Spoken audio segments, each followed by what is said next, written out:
your attention being your most valuable resource. That's a little bit of a fork of what I typically say is my most valuable resource, which is my time. It's the only thing that's truly scarce on this planet. It's like that and Bitcoin. Like those are the only two things that you can guarantee are scarce.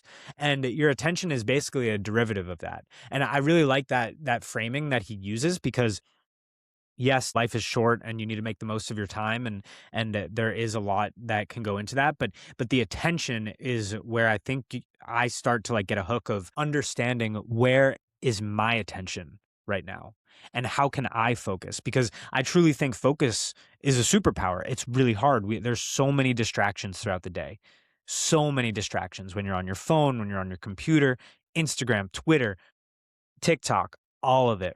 And Dr. K, he's talking about this idea of just so many applications that are challenging and competing for our attention, which has really messed up our inner chemistry for how our bodies can react to different emotions, different sensations.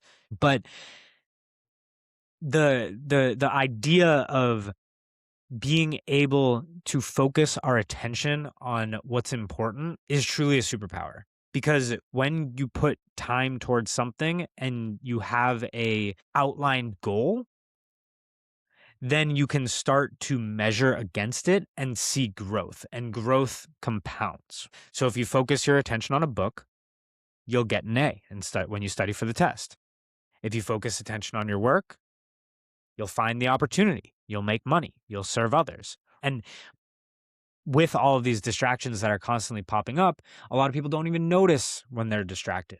They don't even notice that they opened an app without realizing it. It's like a Pavlov's dog situation. So this is where the conversation starts to shift into like, okay, well, what can we do when we have this difference in knowledge of information versus knowledge of understanding?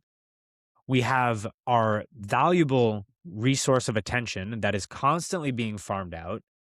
And we're starting to question the effects that this is having on our body because a lot of us know that there's something that is off most of the time.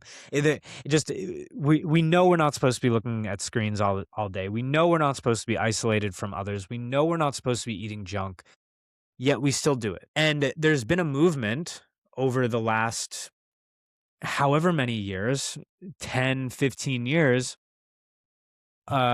rightfully so in many regards around mental health and focusing on mental health. But there can't be the bastardization of mental health where words lose their meaning of what they're actually representing from an internal, like, bodily makeup perspective. So Dr. K shares that when he works with patients, a lot of them will say that they're depressed, but he's like, they're not. They're not. They're just unhappy.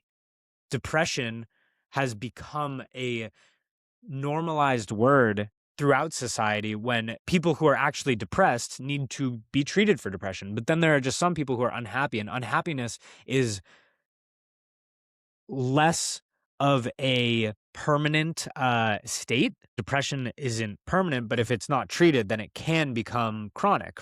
Unhappiness is more of a short-term feeling where we're unable to find joy or pleasure in things, but it doesn't mean that our inner chemistry is truly depressed.